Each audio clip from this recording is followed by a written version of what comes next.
Hello everyone, welcome back in Rajat academy. और ये हमारा लेक्चर नंबर 4 है। तो देखिए क्वेश्चन कह रहा है कि how many term, question first में कह रहा है how many terms are there in the AP. AP मतलब अरिथमेटिक प्रोग्रेशन, मतलब समांतर श्रेणी। तो हमारे पास समांतर श्रेणी है 7, 11, 15 डैश डैश डैश 139 139। तो इसमें कितने पद होंगे, इसमें कितने पद होंगे। तो देखिए हमारा पहला पद क्या है 7, और डिफरेंस क्या है 4, 7 4 11, 11 4 15 डैश डैश डैश, तो 139 तक है। तो हमें क्या करना है, फाइंड आउट करना है कि कितने पद हैं। ठीक है, देखिए फॉर्मूला हमारा क्या होता है, टी एन बराबर A plus N minus one into T. ठीक, तो टी एन का पद पता है, ये कहां तक गया है 139 तक। तो इसका मतलब कि जो आखिरी वाला टर्म है लास्ट में वो क्या है हमारा 139 है। तो टी एन क्या हो जाएगा 139 हो जाएगा। ठीक है, और पहला पद क्या है ए बराबर है 7 7। डी बराबर क्या आ जाएगा, अब 11 में से 7 को माइनस करिए, 11 माइनस 7 कितना आया 4 आ गया। ठीक, चाहे तो 15 में से 11 को माइनस करिए फिर भी 4 आएगा। तो डी हमारा कितना आ गया 4 आ गया। अब फॉर्मूले में हम वैल्यू पुट कर देंगे। तो फॉर्मूला टी एन की वैल्यू क्या है 139 ए की वैल्यू क्या है 7 7, एन माइनस वन, तो एन माइनस वन ऐसे रहने दीजिए, डी कितना है हमारा 7, यहाँ 7 कर दीजिए। ठीक,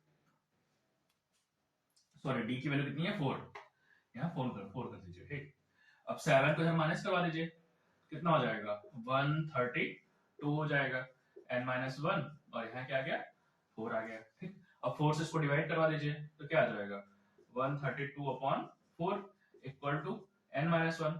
तो एन माइनस वन बराबर क्या आ जाएगा, 4 से काटिए, 4 3 12 और 4 3 12, n minus one equal to कितना आ गया 33 आ गया।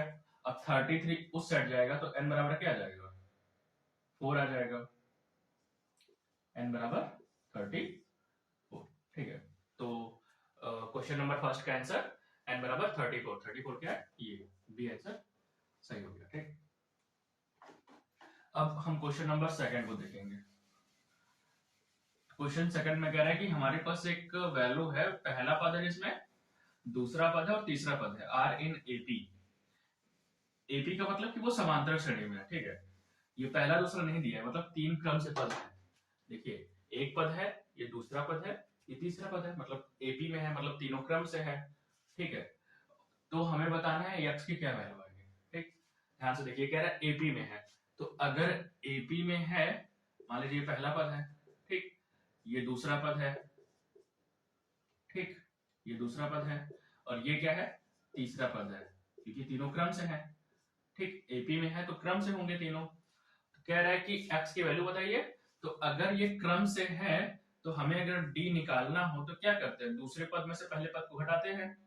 तो x प्लस 10 में से क्या करना पड़ेगा माइनस 2x करना पड़ेगा, और इसके लिए क्या करना पड़ेगा, इसमें से इसको घटाएंगे तो भी तो हमारा डी आ जाएगा, डी तो भी तो आ जाएगा 3x प्लस 2 में से माइनस क्या करना पड़ेगा x प्लस 10।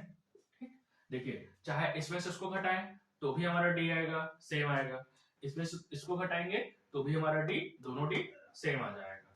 ठीक, अब हम यहाँ वैल्यू को कंपेयर करो, क्योंकि इसकी वैल्यू और इसकी वैल्यू सेम आएगी, क्योंकि समांतर श्रेणी का जो डिफरेंस होता है वो सेम होता है ना हर जगह।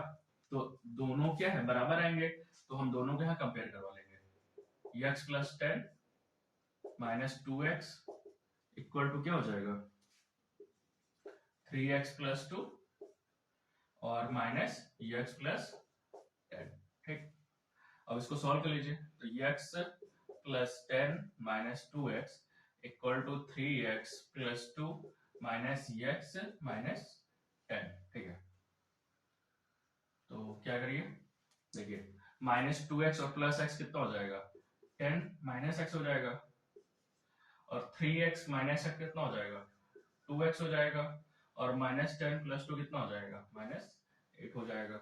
x को उस साइड कर लीजिए, माइनस 8 को इस साइड कर लीजिए, तो 10 प्लस 8 आ जाएगा, और माइनस x उस साइड जाएगा तो क्या हो जाएगा 2x प्लस x, तो ये 18 हो गया और ये 3x हो गया। ठीक है, देखिए अब इसको भाग करिए, 18 को 3 से भाग करेंगे तो x बराबर कितना आ जाएगा, ये x बराबर आ जाएगा 6 आ जाएगा। ठीक, ये x बराबर 6। ठीक है, तो हमारा सी आंसर सही हो गया।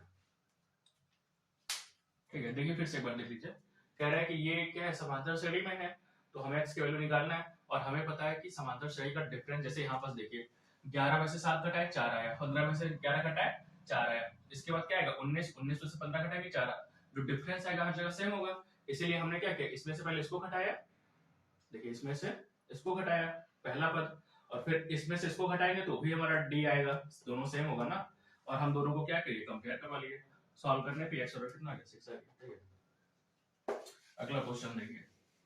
अगला क्वेश्चन तो वैसा है जैसे हमने लेक्चर नंबर 2 में बताया था। ठीक है, थोड़ा ट्रिकी है, ध्यान से करिएगा। सॉरी, हमने इसका ऑप्शन मिटा दिया। ऑप्शन क्या है हमारा, ऑप्शन है -10, बी ऑप्शन है 10, सी ऑप्शन है 7, और डी ऑप्शन क्या था, -7।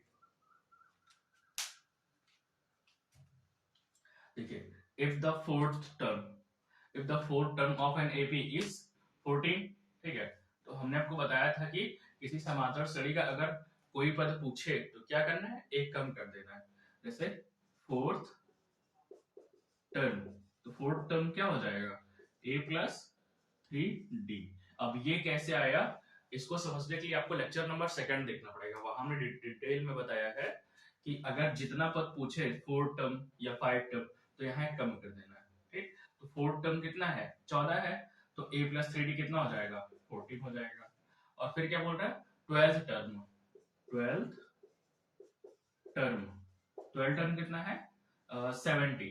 ठीक, तो a प्लस 11d, क्या करिए, यहाँ घटा दिए हैं, a प्लस 11d, तो कितना हो जाएगा, ये 12 टर्म हमारा कितना है, 70 है, यहाँ 70 कर लीजिए।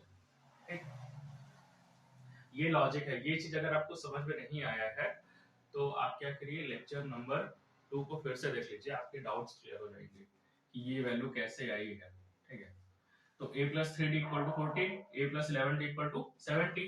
अब इसको मान लीजिए समीकरण फर्स्ट, इसको मान लीजिए समीकरण सेकंड, तो हम क्या करेंगे, समीकरण सेकंड में से समीकरण फर्स्ट को घटा देंगे, तो फिर से लिख लीजिए a plus 11d equal to 17, a plus 3d equal to 14, घटाइए कितना आएगा, ये आ जाएगा 11 में से 3 गया, ये a और a कट जाएगा, यहाँ माइनस करिए, ये दोनों कट जाएगा।